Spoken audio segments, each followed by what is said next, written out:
Bismillahirrahmanirrahim. Alhamdulillah nahmaduhu ta'ala wa nasta'inuhu wa nastaghfiruh wa na'udzu billahi min shururi anfusina wa min sayyiati a'malina. May yahdihillahu fala mudilla lahu wa may yudlilhu fala hadiya lahu. Wa asyhadu an la ilaha illallah wahdahu la syarika lahu wa asyhadu anna Muhammadan 'abduhu wa rasuluh. Ya ayyuhalladzina amanu taqullaha haqqa tuqatih wa la tamutunna illa wa antum muslimun. Ya ayyuhan nasu taqu rabbakumul ladzi khalaqakum min nafsin wahidah wa khalaqa minha zawjaha wa bassa minhuma rijalan katsiran wa nisaa'a wattaqullaha alladzi tasaaluna bihi wal arham innallaha kana 'alaikum raqiba.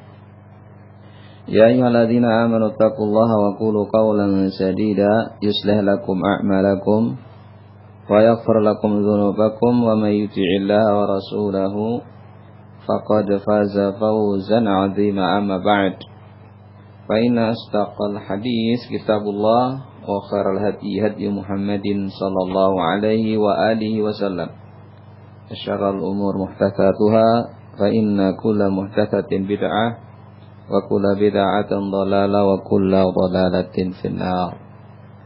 Kaum muslimin rahimani wa rahimakumullah, para pendengar sekalian yang kami hormati dan kami cintai. Kita telah sampai pada masalah yang kelima, begitu, benar? Iya Ustaz, yang kelima Ustaz. Masih ingat yang kelima apa ya? Yang kelima tertipu dengan jumlah mayoritas Ustaz ya. Iya. Jadi sebagian besar mengatakan bahwasanya kalau pengikutnya banyak itu berarti benar Ustaz. Kalau sedikit berarti salah Ustaz ya. Ya, dan ini prinsip orang jahiliyah. Karena benar dan salah, sekali lagi timbangannya itu bukan banyaknya orang. Al-haqqu la yu'raf birijal. Kebenaran itu tidak bisa dikenal hanya sekedar lihat orang-orangnya, banyak sedikitnya, kaya atau miskinnya. Ya, asal banyak hartanya berarti selalu orang itu benar, belum tentu. Asal banyak pengikutnya pasti itu orang benar, disayang Allah, belum tentu. Demikian pula innama yu'raf ar-rijal bil haqq. Orang itu akan dikenal benar atau salahnya ya dilihat benarnya dia, jujur tidaknya dia di atas al-haq ini. Ya. Ini kalimat yang masyhur di kalangan para ulama, al-haqqu la yu'raf fir rijali wa innama yu'rafur rijal bil haqq. Ya. Dan terakhir sudah kita sebutkan ayat-ayatnya yang menyebutkan bahwa prinsip orang jahiliyah itu adalah prinsip yang tidak bisa dijadikan hujjah bagi kita. Islam menolak model cara prinsip seperti itu. Baik, mungkin penyiar masih ingat sebagian ayat yang telah disebutkan terakhir? Terakhir ayat yang ke-103 dari surat Al-Maidah Ustaz ya. Wa aktsaruhum la yaqilun. Gitu ya. Kemudian telah disebutkan hadis pula Ustaz, hadisnya Abdullah ibnu Mas'ud, riwayat Al-Bukhari dan Muslim Ustaz. Gitu ya. Ya. Dan sekarang kita masuk hadis yang menunjukkan bahwa barakallahu fikum, bahwasanya kebenaran itu barakallahu fikum justru semakin jauh dari zaman Rasulullah sallallahu alaihi wasallam itu akan semakin asing dan terasingkan. Hal ini berdasarkan hadis Rasulullah sallallahu alaihi wa alihi wasallam. Beliau bersabda di dalam hadis yang sahih yang diriwayatkan oleh Imam Muslim. Naam, Rasulullah sallallahu alaihi wasallam bersabda, "Bada'al Islamu ghariba." Bada'al Islamu ghariba. Awal datangnya Islam, mulai datangnya Islam itu asing. Wa sayaudu kama bada' ghariban. Dan akan kembali sebagaimana pertama kali datang, yaitu asing. Fatuba lil ghuraba, maka beruntunglah bagi orang-orang yang ghuraba. Hadis ini Akhrajahu Muslim fi sahihihi, dikeluarkan oleh Imam Muslim di dalam sahihnya dari jalan Abu Hurairah radhiyallahu anhu. Jadi dalam hadis ini merupakan dalil bahwa manusia yang berpegang terhadap ajaran Islam yang dibawa oleh Rasul sallallahu alaihi wasallam itu nanti akan kembali terasingkan, akan terlihat asing di tengah-tengah manusia. Ya. Dan diterangkan di sini beberapa makna daripada al-huraba. Apa makna huraba dan bagaimana sifat-sifat mereka? Disebutkan dalam riwayat Ibnu Mas'ud yang dikeluarkan oleh Imam Ahmad. Rasulullah sallallahu alaihi wasallam ketika ditanya, "Qila ya Rasulullah, wa manil huraba?" Wahai Rasulullah, siapakah yang disebut dengan huraba? An-nuza' minal qabail, yakni an-nuza' kelompok yang keluar, kelompok yang sedikit dari beberapa kabilah-kabilah. Muncul dari kabilah satu orang, kabilah yang lain satu orang, ya nuza', orang yang muncul dari tengah-tengah kabilah. Lalu yang kedua, riwayat yang lain yang dikeluarkan oleh Imam Al-Ajurri ketika beliau ditanya, "Wa man hum ya Rasulullah?" Siapa mereka ya Rasulullah huraba itu? Alladzina yuslihun idza fasadan nas. Orang-orang yang mereka yuslihun, memperbaiki dirinya, memperbaiki orang lain. Idza fasadan nas, apabila manusia telah mulai rusak. yakni rusak dari al-haq. Merusak al-haq atau mereka berada di atas kebatilan. Dia tampil memperbaiki dirinya supaya tidak ikut bersama para manusia yang berbuat kerusakan. Kemudian riwayat yang lain, makna huraba, barakallahu fikum, riwayat Imam Tirmidzi dari jalan Katsir bin Abdullah al-Muzani an abihi an jaddih, bahwa yang dimaksud huraba yakni kata beliau alladzina yuslihun ma afsadan nas min sunnati.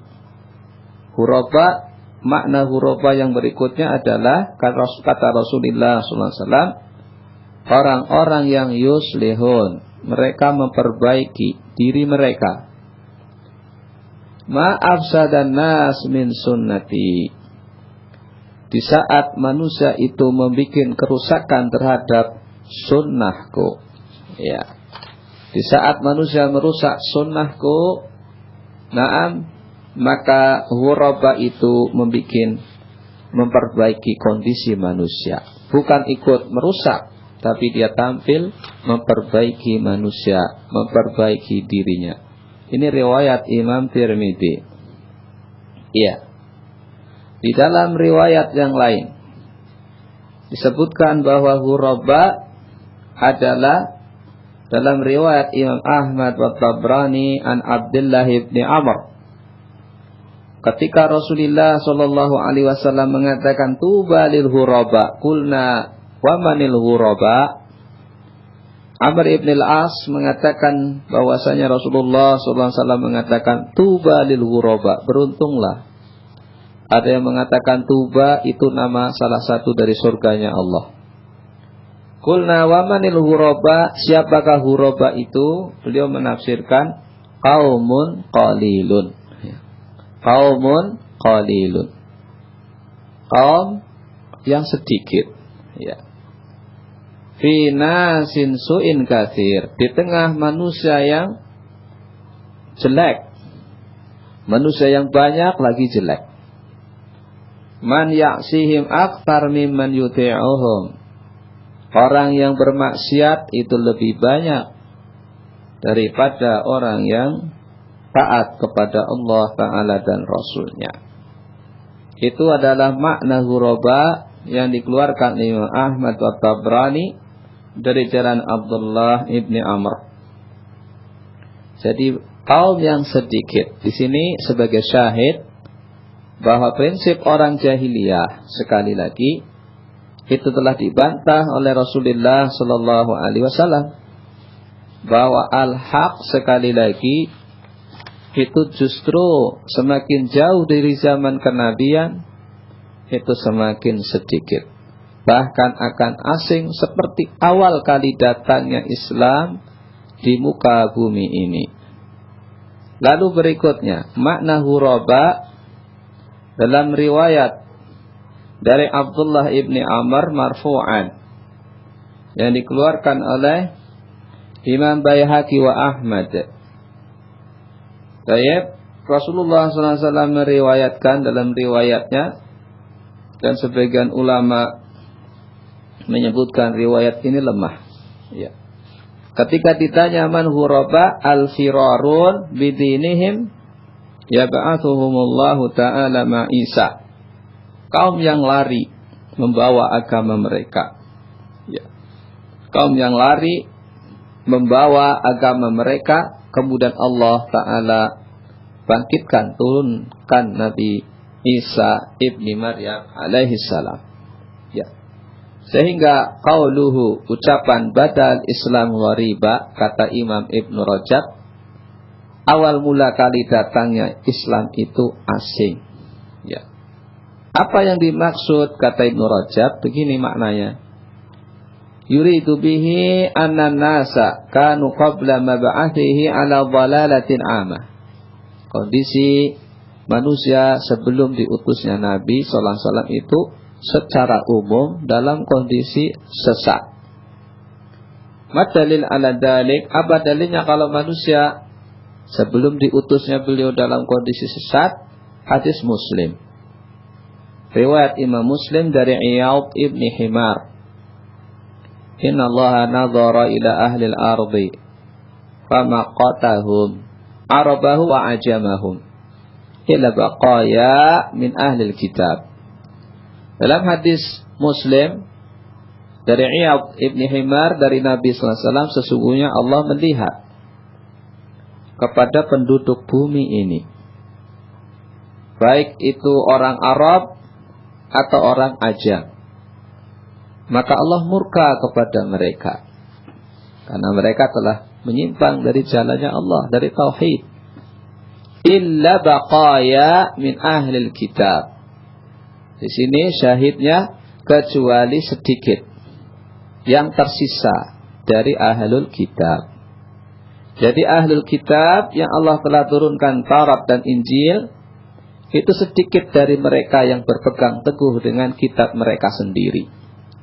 Kebanyakan ahlul kitab mereka telah menyimpang dari Alkitab yang Allah turunkan kepada mereka. Maka Rasulullah SAW datang dalam kondisi seperti itu.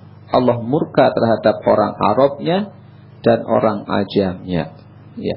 Maka beliau diutus ke muka bumi ini mengajak kepada Islam. Ya.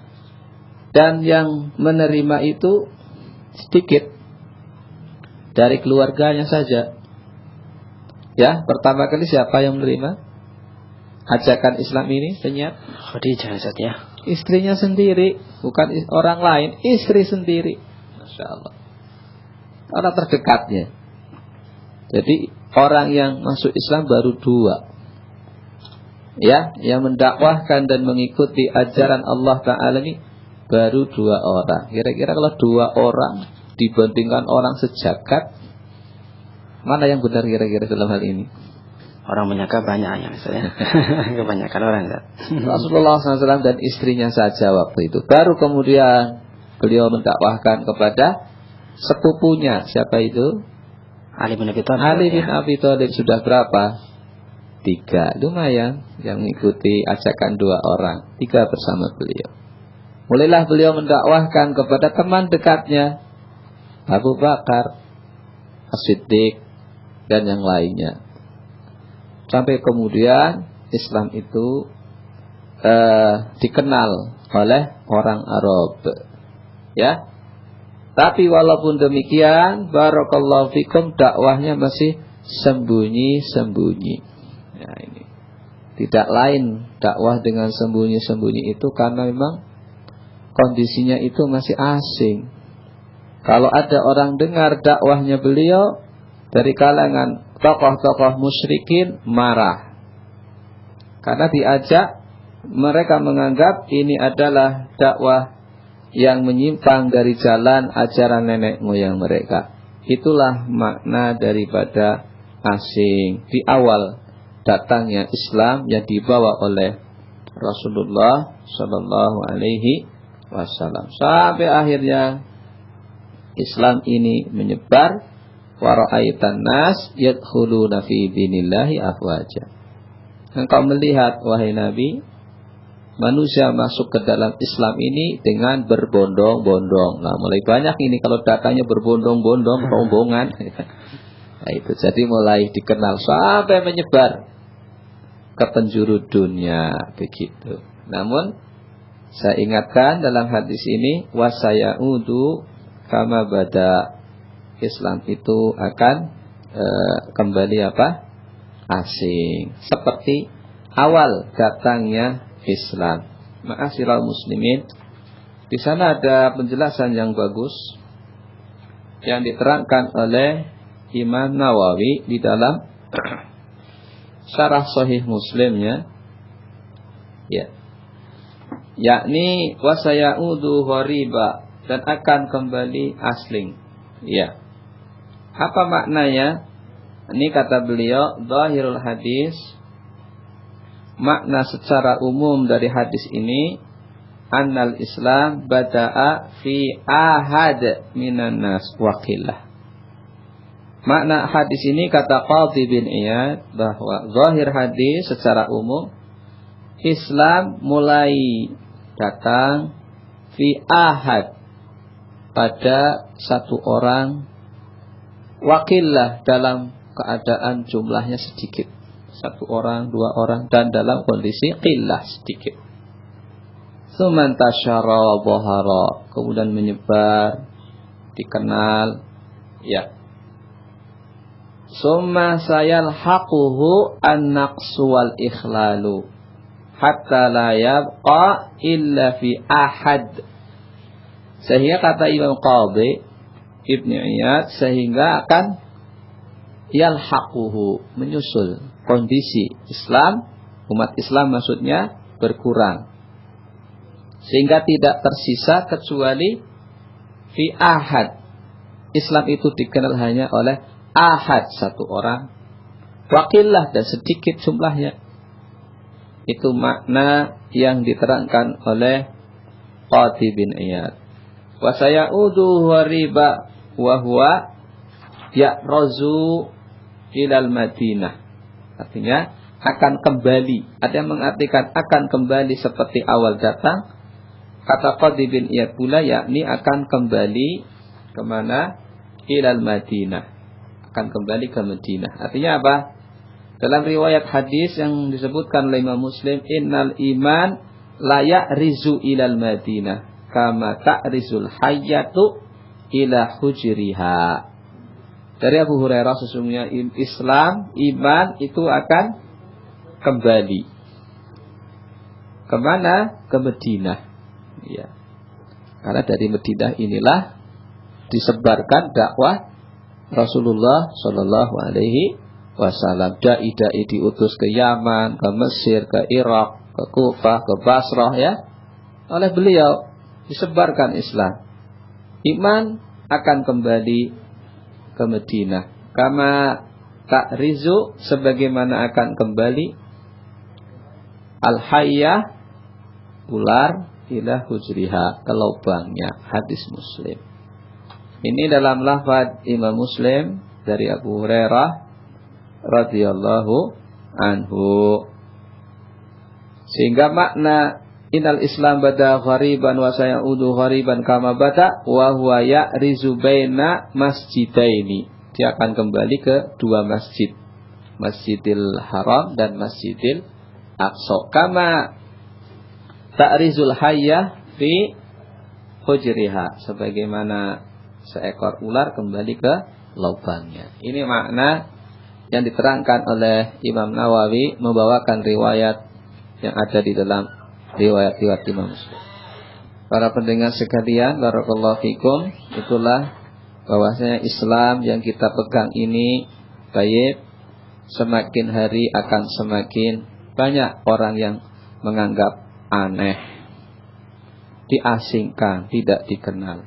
Ya, kenapa ini semua terjadi? Ibnu Rajab Al-Hambali menyimpulkan, orang itu menganggap aneh dan menganggap ajaran beliau adalah perkara yang asing dan diasingkan ketika manusia terkena fitnah. Ya, terkena apa? Perkara yang namanya fitnah. Kata Imam Ibnu Rajab Al-Hambali, ya, yang menjadikan orang itu mengasingkan Islam ini, ya, ialah barakallahu fikum walam tazal hatani fitnatani, kata beliau, summa a'mala syaitan maka idahu. Kemudian setan membuat tipu dayanya alal muslimin, kepada orang muslimin. Wa alqa ba'sahum bainahum wa afsha bainahum fitnatis syubuhat wasyahawat. Setan melemparkan usahanya di tengah-tengah umat Islam, menyebarkan di antara mereka fitnah. Ya, ini. Apakah dua fitnah itu? Fitnah syubuhat wasyahawat. Dua fitnah. Wala tazalhatan fi'atan fitnatan tatazayadan syai'an fa syai'a. Terus menerus. Dua fitnah ini bertambah dan bertambah, sehingga syaitan itu semakin menguasai jiwa-jiwa manusia. Wa ata'ahu aktsaral khalqi, akhirnya mentaatilah kepada syaitan kebanyakan manusia. Nah ini. Jadi karena saking banyaknya orang yang sudah tunduk dengan upaya tipu daya syaitan, sedikit yang selamat. Nah disitulah faminhum man dakhala fi ta'atihi fi fitnatis syubuhat. Golongan pertama, ada yang masuk di dalam ketaatan kepada Allah, tapi masuk juga ke dalam fitnah syubuhat. Jadi dia beribadah, tapi di dalam ibadahnya terdapat syubhat. Entah itu syubhat berbentuk kebid'ahan, ya, pemikiran-pemikiran yang tidak sesuai dengan prinsip Islam, begitu.